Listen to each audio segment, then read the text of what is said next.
వైద్యాన్ని సేవగా భావిస్తూ 2 తరాలుగా సమాజానికి అండగా నిలుస్తోంది కరీంనగర్కు చెందిన దారం కుటుంబం.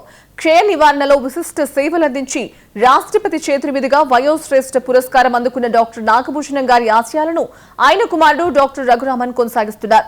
దారం సుశీల ట్రస్ట్ ద్వారా పేదలకు ఉచిత వైద్యం అందించడమే కాకుండా చిన్నారులకు సాహిత్యంపై మక్కువ పెంచుతూ ప్రోత్సాహక బహుమతులను కూడా అందిస్తున్నారు. ముఖ్యంగా ఆహార నియమాలు, యోగా పట్ల యువత అశ్రద్ధ వహించడం వల్లే లైఫ్ స్టైల్ వ్యాధులు పెరుగుతున్నాయని ఆయన హెచ్చరిస్తున్నారు. నేషనల్ ఫిజిషియన్ డే సందర్భంగా యువ వైద్యులకు మార్గదర్శిగా నిలుస్తున్న డాక్టర్ రఘురామన్తో మా ప్రతినిధి రిషికేష్ స్పెషల్ ఇంటర్వ్యూ. మానవ సేవే మాధవ సేవగా 2 తరాలుగా కరీంనగర్లో వైద్య సేవలు అందిస్తుంది ఒక కుటుంబం. నేషనల్ ఫిజిషియన్ డే సందర్భంగా ఒక ప్రముఖ వైద్యున్ని మీకు పరిచయం చేసే ప్రయత్నం చేస్తాను. పవిత్రమైన వైద్య వృత్తిలో అందరూ వస్తుంటారు, కానీ వైద్య వృత్తినే పవిత్రంగా భావించే వైద్యులు చాలా అరుదుగా ఉంటారు. అట్లాంటి ఒక అరుదైన వ్యక్తిత్వం గల డాక్టర్ని మీకు పరిచయం చేస్తాను. ఆయనే డాక్టర్ రఘురామన్ సార్. కరీంనగర్ మనతో అందుబాటులో ఉన్నారు. ఫిజిషియన్ డే సందర్భంగా చాలా అంశాలను మనం ఆయనతో తెలుసుకునే ప్రయత్నం చేద్దాం. సార్ చెప్పండి, అంటే ఫిజిషియన్ డే శుభాకాంక్షలు సార్. ముందుగా నమస్కారం అండి 99 టీవీ ప్రేక్షకులందరికీ. ఈరోజు నేషనల్ ఫిజిషియన్స్ డే, జాతీయ ఫిజిషియన్స్ వైద్యుల దినోత్సవం జరుపుకుంటున్నాము. ఈ సందర్భంగా మీ అందరితో మాట్లాడడానికి, పలకరించడానికి మీ ముందుకు వచ్చాను. సార్ చెప్పండి, మీరు గోల్డ్ మెడలిస్ట్గా చదువుకున్నప్పుడే గోల్డ్ మెడలిస్ట్గా ఉన్నట్టుగా తెలుస్తోంది. దాదాపుగా 4 దశాబ్దాలుగా మీ ప్రయాణం కొనసాగింది. ఏం చెప్తారు సార్? ముందుగా మాది పియూసీ 1970 బ్యాచ్, అంటే తొలి దశ తెలంగాణ ఉద్యమం అప్పుడు మేము పియూసీ పాస్ అయ్యాము. దాని తర్వాత ఎంట్రన్స్ టెస్ట్ రాయడము కాకతీయ వైద్య కళాశాలలో 1971లో చేరడం జరిగింది. 78లో మాది యూజీ అంటే ఎంబీబీఎస్ కంప్లీట్ అయింది. అప్పుడు నాకు ఆ బ్యాచ్ యొక్క బెస్ట్ అవుట్ గోయింగ్ స్టూడెంట్గా గోల్డ్ మెడల్ ఇవ్వడం జరిగింది. దాని తర్వాత అదే కాలేజీలో 78 నుంచి వరంగల్లోనే 81 వరకు నేను ఎండి జనరల్ మెడిసిన్ చేశాను. నిజంగా చెప్పాలంటే మా నాన్నగారు అప్పటికే ఒక ప్రముఖ ఛాతీ వైద్యులు మరియు క్షయవ్యాధి నిపుణులు. ఆ రోజుల్లో క్షయవ్యాధి అంటేనే ఎంతో భయపడే సమాజంలో వారు చాలా నిష్టగా, ఎంతో సేవా తత్పరతోని వారు క్షయరోగులకు వైద్యం చేశారు. సో వారిని చూసి అనుకోవచ్చు, లేక అప్పుడున్న పరిస్థితులను బట్టి నేను కూడా వైద్య రంగంలోకి ప్రవేశించాను. 81లో పాస్ అయినప్పటి నుంచి 82 జనవరి నుంచి నేను ఈ స్థానికంగా ఒక ఫిజిషియన్ ప్రాక్టీస్ చేస్తున్నాను. ఇప్పుడు ఇక్కడ దాదాపు కరీంనగర్లో ఒక 100కు పైగా జనరల్ ఎండి ఫిజిషియన్స్ ఉన్నారు. సో ఈ ప్రయాణంలో నేను, మా నాన్నగారు, మా గురువులు, మా పెద్దలు ఏదైతే మాకు మార్గదర్శనం చేశారో ఆ మార్గంలో వెళ్ళడం వల్ల ఇన్ని రోజులైనా ప్రజల నమ్మకాన్ని సంపాదించి ఇంకా వారికి సేవలు ఇవ్వడానికి అందుబాటులో ఉన్నాము. ఇక ముందు కూడా మాకు సాయశక్తుల వారి సేవలో ఉంటామని ఈ నేషనల్ ఫిజిషియన్స్ డే రోజు మీ అందరికీ సవినయంగా విన్నవిస్తున్నాం. సార్, నాన్నగారు వయోశ్రేష్ఠ సమ్మాన్ అవార్డు కూడా తీసుకున్నట్టుగా తెలుస్తుంది. క్షయవ్యాధి నిపుణులుగా కూడా సమాజంలో సేవ చేసినట్టుగా తెలుసు. అంటే ఆయన నుంచి మీరు నేర్చుకున్న పాఠాలు కానీ ఏమైనా ఉన్నాయా సార్? అవునండి, నాన్నగారు చాలా నిష్టగా ఉండేవారు. ఆయనకు ఆ వృత్తి పట్ల అత్యంతమైన ఒక శ్రద్ధ ఉండేది, ఆ నిబద్ధత ఉండేది. అలాగే వారు ప్రత్యేకంగా చెప్పుకోగడ్డ గుణం ఏంటంటే ఒక మానవతా దృక్పథం అనేది ఉండేది. డబ్బులు ఉంటేనే వైద్యం చేయాలి, పేదవాళ్ళకు ఒకలాగా పెద్దవాళ్ళకు ఒకలాగా చూడడం అనేది వారి దగ్గర లేదు అసలు.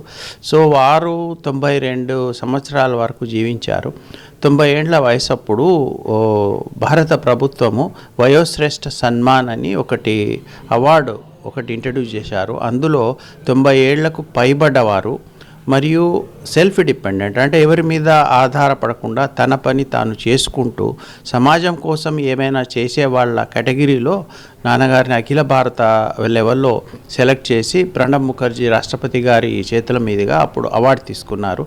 వారి దగ్గర నేను చాలా నేర్చుకున్నాను. కాకపోతే ముఖ్యంగా చెప్పాలంటే మనము రోగుల పట్ల ఎంత దయతో ఉండాలి, వారికి ఒక మానవతా దృక్పథంతోనే వైద్యం చేయాలి, తర్వాత వాళ్ళకి ఒక రకమైన మనం చేయగలిగింది అంతా చేస్తున్నాము అనే ఒక భరోసా కలిగించాలి అనేది ముఖ్యంగా వారి దగ్గర నేను నేర్చుకున్నాను. అలాగే డిసిప్లిన్, క్రమశిక్షణ అనేది కూడా నిజంగా వారి దగ్గర మేము నేర్చుకున్నట్టే.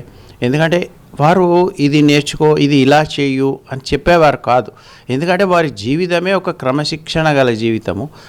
వారు అందులో జీవించారు కాబట్టి వారిని చూసే మేము గ్రహించి చాలా వరకు నేర్చుకున్నాము. అందుకు మేమెంతో ధన్యులం.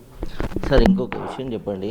తల్లిదండ్రుల పేరుతో దారం సుశీల ట్రస్ట్ కూడా మీరు నిర్వహిస్తున్నట్టుగా తెలుస్తుంది. ఏంటి సార్, అందులో ఎలాంటి సేవా కార్యక్రమాలు చేస్తున్నారు?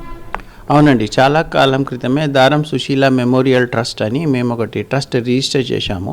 ఆ కాలం నుంచి కూడా, అప్పటికి మా అమ్మగారు లేరు, మా నాన్నగారు ఉండేవారు. ఆ ట్రస్ట్ పెట్టి వివిధ రకమైన సేవా కార్యక్రమాలు మేము టేకప్ చేశాము.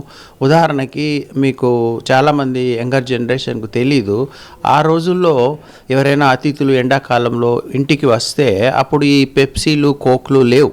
అప్పుడు అంబలి లేక మజ్జిగ ఇచ్చేవారు. సో నాన్నగారికి ఆ కోరిక ఒకటి ఉండింది, ఈ అంబలి అనేది మనము ప్రజలకు సర్వ్ చేయాలని. స్థానిక బోయవాడ చౌరస్తాలో స్థానికులు, మా ఫ్యామిలీ మెంబర్స్ అందరి సహాయం తీసుకొని ప్రతి ఎండాకాలం ఒక 3 నెలల వరకు అంబలి కేంద్రం అనేది నడిపించాము. అలాగే అవసరమైన చోట స్వచ్ఛంద సంస్థలం కాబట్టి అనాథ కేంద్రాలు, వృద్ధులాశ్రమాలు, ఇతరత్ర మా పరిధిలో వాళ్ళకి అవసరమైన చిన్న చిన్న వస్తువులు ఏవైనా ఉంటే ఆ దారం సుశీల ట్రస్ట్ తరఫున ఇప్పటికీ చేస్తున్నాము. ఇది అది అని చెప్పలేము. కాకపోతే సేవా రంగంలో మా పరిధిలో తప్పకుండా మేము ఇంకా ఒక్కొక్క అడుగు ముందుకు వేస్తూనే ఉన్నాము. ఆ ట్రస్ట్ అనేది మాకు ఒక ప్లాట్ఫామ్ ఉండాలి కాబట్టి ఆ ట్రస్ట్ ఉంది. అందుకని ఇంకా సేవా కార్యక్రమాలు చేస్తూనే ఉన్నాం దాంట్లో. సార్, ప్రధాన వైద్యంలో మనం చూసినట్టయితే సార్, ఇప్పుడు చాలా చిన్న పిల్లలకు కూడా షుగర్, బీపీ లాంటివి కావచ్చు, థైరాయిడ్ సమస్యలు, ఒబెసిటీ ఇట్లాంటి ఒక లైఫ్ స్టైల్ డిజార్డర్స్ ఉన్నాయి సార్. దాని మీద మీరు ఇచ్చే సూచనలు కానీ సార్? మంచి ప్రశ్న హృషికేష్ గారు. మీరు ఇందాక చెప్పినట్టు మేము చదువుకునేటప్పుడు 45 సంవత్సరాలు లేని వ్యక్తికి ఒక హార్ట్ అటాక్ వచ్చిందంటే మా ఉపాధ్యాయులు అంటే ప్రొఫెసర్లు ఒక రకంగా నవ్వేవారు. 45 సంవత్సరాలు లేదు, ఆయనకు హార్ట్ అటాక్ ఎట్లా వస్తుంది అంటే అప్పటి జీవన శైలి, ముఖ్యంగా మన ఆహార నియమాలు ప్లస్ మనం చేసే శారీరక వ్యాయామం వల్ల 30 సంవత్సరాల క్రింది వరకు కూడా, అసలు 40 సంవత్సరాల వరకు హార్ట్ అటాక్, ఒబేసిటీ, ఉబకాయం అట్లాంటివి లేవు. ఈ మధ్యలో గత 25 సంవత్సరాల నుంచి మన జీవన శైలి, ఇందాక చెప్పినట్టు లైఫ్ స్టైల్ అనేది చాలా మారిపోయింది. ఎలా మారిపోయింది అంటే ఇక మీకు 1, 2 అని చెప్పలేము. కాకపోతే మనం తినే ఆహార పదార్థాలు, ఆహార నియమాలు పూర్తిగా ఇరెగ్యులర్ అయిపోయినాయి. తర్వాత అందులో ఏవైతే పదార్థాలు ఉండకూడదో అవే ఎక్కువ ఉంటున్నాయి. ఉదాహరణకి మైదా, చక్కెర, కలరింగ్ ఏజెంట్స్, కెమికల్స్, ఇవన్నీ కూడా చాలా వరకు బేకరీ ఐటమ్స్, జంక్ ఫుడ్స్ ఇవన్నీ తినడం వల్ల మళ్ళీ అవి వచ్చే పార్సల్స్ అన్నీ ప్లాస్టిక్లో వస్తాయి. సో ఈ ప్లాస్టిక్ వేడి పదార్థాలు ఆ ప్లాస్టిక్ దాంతో రియాక్షన్ అయ్యి కెమికల్స్ ఏర్పడి లాంగ్ టర్మ్లో మన ఆరోగ్యాన్ని దెబ్బతీస్తాయి. ఇంకొకటి శారీరక శ్రమ. మీరు ఒకసారి వెనక్కి వెళ్తే మీ తాతలు, తండ్రులు పొలాలకు కానీ, ఊరు బయటకు కానీ, నీళ్ళకు కానీ నడుచుకుంటూ వెళ్ళేవారు. అప్పుడు సైకిల్ ఉండడం అనేది ఒక గొప్ప విషయం. సో వారు ఆరోగ్యంగా ఉండేవారు. మనం ఇప్పుడు ప్రతిదీ కూర్చున్న దగ్గరికే రావాలి. ఈవెన్ ఇంట్లో ఉన్న టీవీ, ఫ్యాన్ కూడా మనం రిమోట్తోనే ఆపరేట్ చేస్తాం. సో శారీరక వ్యాయామం అనేది ఆల్మోస్ట్ నీళ్ళైపోయింది. దీనివల్ల ఆహార పదార్థాలు, మన ఆహార నియమాలు లేకపోవడం వల్ల ఇంకొక ప్రత్యేకమైన 3వ కారణం మానసిక ఒత్తిడి. ఈ జనరేషన్లో ఇప్పుడున్న పరిస్థితుల్లో పొద్దున్న లేస్తేనే ఆ మొబైలు, ఆ మానసిక ఒత్తిడి, ఉరుకులు పరుగుల జీవితంలో తప్పకుండా శరీరం సహకరించదు. కాబట్టి మీరు చెప్పినట్టు ఇప్పుడు ఈ లైఫ్ స్టైల్ డిసీజెస్ అని దీనికి పేరు పెట్టారు. అంటే ఇవి ఒకరి నుంచి ఒకరికి సంక్రమించవు. దీన్నే మన వైద్య భాషలో NCD అంటారు, అంటే నాన్ కమ్యూనికబుల్ డిసీజెస్. ఇందులో ముఖ్యం మీరు చెప్పినట్టే షుగర్ వ్యాధి, డయాబెటీస్, బీపీ, అధిక రక్తపోటు, అలాగే ఊబకాయం, ఒబేసిటీ, ఇంకొక 4వది హై కొలెస్ట్రాల్, 5వది ఒకటి తప్పకుండా చెప్పాలి, క్యాన్సర్. సో ఇలాంటి NCDలు చాలా పెరిగిపోవడానికి కారణం తప్పకుండా మన జీవన శైలి అని చెప్పక తప్పదు. సరే, ఇంకొక విషయం చెప్పండి. మనిషి జీవితంలో ఒక అంతర్భాగమైంది. అది వైద్య వృత్తిని కూడా సామాజిక మాధ్యమాల్లో చాలామంది సెల్ఫ్ మెడికేషన్ తీసుకున్నటువంటి ఒక ప్రమాదకరమైన విషయం ఉంది. ఇట్లాంటి దానికి సార్ సెల్ ఫోన్ కానీ వచ్చే రోజుల్లో ఏఐ కానీ ఇప్పుడు సెల్ ఫోన్ అంటే మీరు అనేది గూగుల్ కానీ లేక సెర్చ్ చేయడం కానీ అందులో చూసుకొని మన జబ్బేంటో తెలుసుకోవడం, మన ట్రీట్మెంట్ వైద్యం ఏంటో తెలుసుకోవడం అనేది ఎంతవరకు కూడా సమంజసం కాదు. ఎందుకంటే ఇప్పుడు కొందరు ఆ కరోనా పరిస్థితుల్లో ఈ వీడియో కాల్ ట్రీట్మెంట్ అనేది కొంచెం బాగా పాపులర్ అయింది. అప్పుడున్న పరిస్థితుల్లో మనమందరము లాక్డౌన్లో ఉన్నాం కాబట్టి ఆ పరిస్థితుల్లో బయటకు వెళ్ళలేని పరిస్థితుల్లో కొంతవరకు కొన్ని వ్యాధుల వరకు పరిమితమైంది, అది ఓకే. కానీ ఇప్పుడు కూడా ఎవరిది వాళ్ళు ఏవో 4 రిపోర్ట్స్ చేసుకొని వీటిని గూగుల్లో సెర్చ్ చేసి ఇది నాకుంది అది నాకు లేదు అని అనుకోవడం పొరపాటు. ఎందుకంటే ఎంత చెప్పినా ఒక యంత్రము, ఒక మిషన్ అనేది మిషనే, ఒక లివింగ్, ఒక బ్రతికి ఉన్న మానవ జీవుడు అనేది ఒకటి. ఎందుకంటే దీంట్లో ఉన్న ఎమోషన్స్, ఫీలింగ్స్ ఆ మెషిన్లో రావు. సో అది నా దృష్టిలో కొన్ని సమయాలలో కొంత ఇన్ఫర్మేషన్ తీసుకోవడానికి మాత్రమే పనికొస్తుంది. కానీ అదే సర్వస్వం, ఇది ఉంటే డాక్టర్ అవసరం లేదు అనుకోవడం ఒక తప్పు భావన. అలాగే ఇప్పుడు మీరు ఇంకొక ప్రశ్న అడుగుతారు, ఏఐ. ఇప్పుడు ఆర్టిఫిషియల్ ఇంటెలిజెన్స్ అనేది చాలా వైద్య రంగంలో ఎక్కువ వాడుతున్నారు. సో ఒకటే సెంటెన్స్ చెప్తాను, ఏమంటే ఈ ఏఐ కానీ ఈ టెక్నాలజికల్ అడ్వాన్సెస్ కానీ ఒక వైద్యుని దగ్గర ఉంటే రోగికి ఇంకా అడిషనల్గా బెనిఫిట్ అవుతుంది. కాకపోతే ఈ ఏఐ అనేది ఇప్పుడు ఉన్న వైద్యుని ఏమాత్రం కూడా రీప్లేస్ చేయలేదు. ఇట్ విల్ యాడ్ ఆయనకున్న నిపుణతకు ఈ ఏఐ జోడైతే ఇంకా కొంచెము మంచిగా రోగికి డయాగ్నోస్ చేయడానికి, ట్రీట్మెంట్ ప్లాన్ చేయడానికి ఉపయోగపడతాయి. అంతేగాని మీరు అనుకున్నట్టు అక్కడ ఏదో రోబోలాగా నిలబడి రోబో సర్జరీ చేస్తుంది అనుకోవడం పొరపాటు. ఇప్పుడు ఒకటే వాక్యం చెప్తాను, robo knee joint surgery, robo abdomen surgery అంటే మీరు అనుకోవడం అక్కడ రోబో నిలబడి సర్జరీ చేస్తుందా? చేయదు. ఆ రోబో వెనకాల ఒక నిపుణుడైన సర్జన్ ఉంటారు, వారు దాన్ని కంట్రోల్ చేస్తూ ఆపరేట్ చేస్తే దాని సహాయంతో ఇంకా ప్రిసిషన్గా సర్జరీ చేస్తారు, అంతే. అంటే ఈ సామాజిక మాధ్యమాల ద్వారా తీసుకునే సమాచారం అంత ప్రామాణికం కాదు అంటారు. డెఫినెట్గా సార్, సామాజిక మాధ్యమాల తీసుకునే సమాచారము ప్రామాణికం కాదు. ఎందుకంటే ఇప్పుడున్న యుగాన్ని మేము ఎవిడెన్స్ బేస్డ్ మెడిసిన్ అంటాం.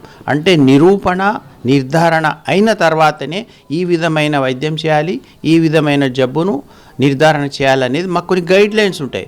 నాకేదో ఇష్టమైంది, నేను బాబు ఆలుగడ్డ తినకని, ఇంకో ఆయనకి ఇష్టమైంది కందగడ్డ తినకమని అట్లా చెప్పడం కాదు.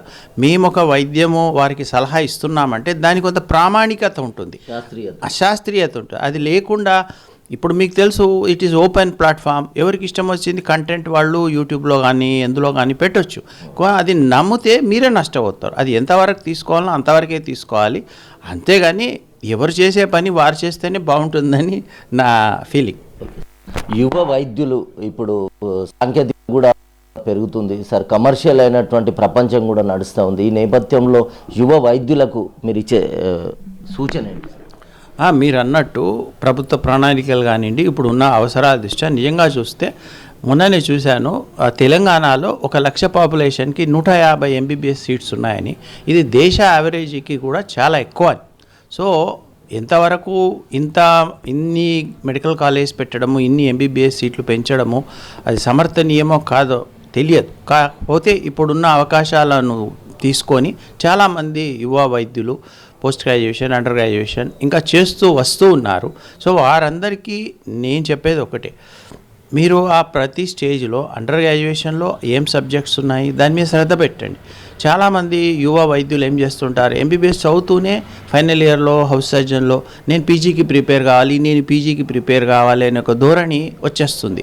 సో వాళ్ళు ఏ వయసులో ఏ పరిస్థితుల్లో నేర్చుకోవాలో ప్రాక్టికల్గా, ఎందుకంటే బుక్స్లో నెట్లో ఉండదు కదా, మనం రోగుల దగ్గరికి వెళ్ళడం, వారిని అడగడం, వారిని మాట్లాడడం, ప్రత్యక్షంగా ఒక ఆసుపత్రిలో ఉన్న రోగిని చూడడం అనేది ఈ వీడియోలలో వస్తుందా సార్? రాదు. సో అలాంటి పరిస్థితులు వదిలేసి ప్రతి స్టేజ్లో పీజీ ఉన్నవాళ్ళు మళ్ళీ వాళ్ళు కూడా 3 years కాగానే నేను సూపర్ స్పెషాలిటీ చేయాలి, మళ్ళీ నాకు ఎంట్రన్స్ ఉంది, మళ్ళీ నేను చదవండి. కానీ ఏ స్టేజ్లో ఏది నేర్చుకోవాలో తప్పకుండా నేర్చుకోవాలి. ఇంకొక విషయం, మరి ఇంతమంది వస్తున్నారు, వీరందరికీ మరి సమాజంలో వైద్య సేవల్లో చోటు ఉంటుందా? ఇది నిజంగా చెప్పాలంటే ఒక $1 మిలియన్ క్వశ్చన్. ఎందుకంటే నిజంగానే ఆ రేషియోలో గిట్ట వైద్యులందరూ బయటకు వస్తే కొంచెం కష్టమే. దానికి తోడు ఇక్కడ అనకూడదు కానీ మన కార్పొరేట్ వైద్యశాలలు కూడా ఉన్నాయి. సో వారి ధోరణి వారిది ఉంటుంది. నేను ఒకటే చెప్పదలుచుకున్నాను, ఏ యువ వైద్యుడైనా ఎవరు కొత్తగా వైద్య రంగంలో ప్రవేశించినా మీకు కావాల్సింది ముఖ్యంగా పేషెన్స్, ఓపిక. మీ ఓపికతో మీరున్న చోట కూర్చోవడం. ఇంకొకటి నెక్స్ట్ వచ్చేసి అవైలబిలిటీ. మీరు ఉండాలి. ఒక దగ్గర మనం క్లినికో హాస్పిటల్లో పెట్టాం, మన టైమింగ్స్ 9:30 to సంథింగ్ ఉందనుకోండి, 4 PM. మీరు అక్కడ ఉండాలి. అక్కడ ఉండడం మీ బాధ్యత. సార్ ఎవరు లేరు, నేను అట్లా బయటకు వెళ్ళొస్తా, అవి తప్పు. ఎప్పుడు ఎవరు వస్తారో తెలియదు మనకు. సో మన డ్యూటీ ఏంటి, మనం టైమింగ్ పెట్టాము, మన టైం ప్రకారం అక్కడ ఉండాలి.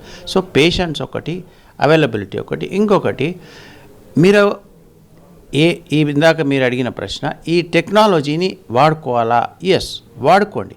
అది ఎప్పుడు రోగి యొక్క బెనిఫిట్ కోసం తప్పకుండా వాడుకోండి. నేను ఇందాక చెప్పాను, ఆ కానీ గూగుల్ కానీ ఏదైనా మీరు ఒకవేళ రోగికి సహాయపడగలదు నా వైద్యంలో అంటే తప్పకుండా వాడుకోండి, తప్పులేదు. ఎందుకంటే టెక్నాలజీని ఎక్కడైనా మనం ఆహ్వానించదగ్గదే. లాస్ట్లీ ఏంటంటే ఆ వచ్చిన రోగిని మీరు వారికి తగ్గట్టుగా వారిని తృప్తిపరిచి వారి నమ్మకాన్ని గెయిన్ చేయండి. ట్రస్ట్ అంటారు దీన్ని. ఇప్పుడున్న పరిస్థితుల్లో ముఖ్యమైనది డాక్టర్కి పేషెంట్కి మధ్య ఉన్న ఆ ట్రస్ట్ బాండ్ అనేది చాలా చాలా తగ్గిపోయింది. ఎవరు నమ్మటం లేదు.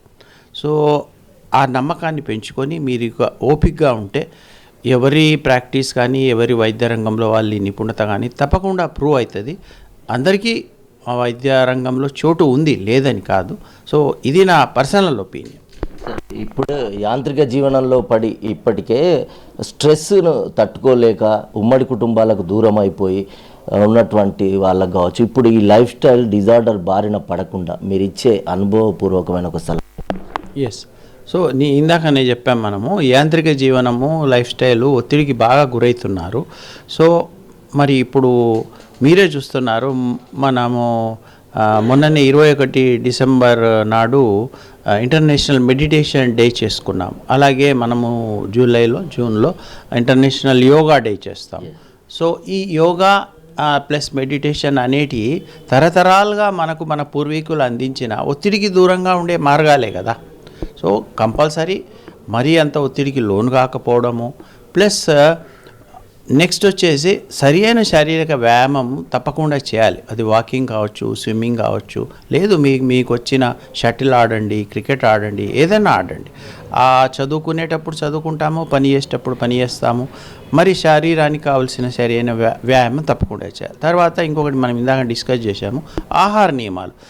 ఒకరోజు రాత్రి 9కి డిన్నర్ చేయడము, మళ్ళీ ఇంకో రోజు పని ఉందని రాత్రి 11:30కి టీవీ చూసుకుంటూ ఏదో గబగబా తినేయడము, ఇలాంటి తేయడం వల్ల కూడా ఒక రకమైన ఒత్తిడి ఏర్పడుతుంది. తర్వాత తెలుగులో చెప్పాలంటే మనకు తెలుగులో పెద్దలు ఒక శాస్త్రం చెప్పేవారు, అందిన కాడికే కాలు చాపాలని. సో మన పరిధిలో ఎంత ఉన్నాయి, ఏమున్నాయి అని దృష్టిలో పెట్టుకొని మన వ్యవహార శైలి ఉండాలి. అంతేగాని ఎవరు డ్రీమ్ చేయకూడదని కాదు, డ్రీమ్ చేయవచ్చు, కానీ ఆ గోల్ అచీవ్ చేయడానికి అనవసరమైన ఒత్తిడికి గురై ఆరోగ్యాలు పాడు చేసుకోవద్దు. తప్పకుండా కలాం గారు ఏం చెప్పారు, డ్రీమ్ చేయండి, దాన్నే మీరు ఏమ్గా పెట్టుకోండి, రైట్. కానీ దానికి కూడా ఒక లిమిట్ ఉండాలి. అట్లా మనము కలలు కంటూ మన గోల్స్ని రీచ్ అవ్వడానికి మన పరిధిలో తప్పకుండా ప్రయత్నం చేయాలి. అది నా ఉద్దేశం. Thank you sir. ఇది మొత్తంగా యోగా, అదేవిధంగా ఆహారపు నియమాలు, తర్వాత శారీరక శ్రమ వ్యాయామం చేయడం వల్ల లైఫ్ స్టైల్ డిజార్డర్స్ బారిన పడకుండా ప్రజలు ఉంటారనే ఒక అమూల్యమైన సలహా వైద్యులు ఇచ్చారు. అదేవిధంగా రోగుల పట్ల దయతో, మానవతా దృక్పథంతో కొనసాగాలని యువ వైద్యులకు డాక్టర్ రఘురామన్ ఒక సందేశాన్ని ఇచ్చారు. ఇది నేషనల్ ఫిజిషియన్ డే సందర్భంగా ప్రత్యేకమైన ఇంటర్వ్యూ. కెమెరా పర్సన్ అరుణ్తో ఋషికేష్, 99 టీవీ, కరీంనగర్ నుంచి.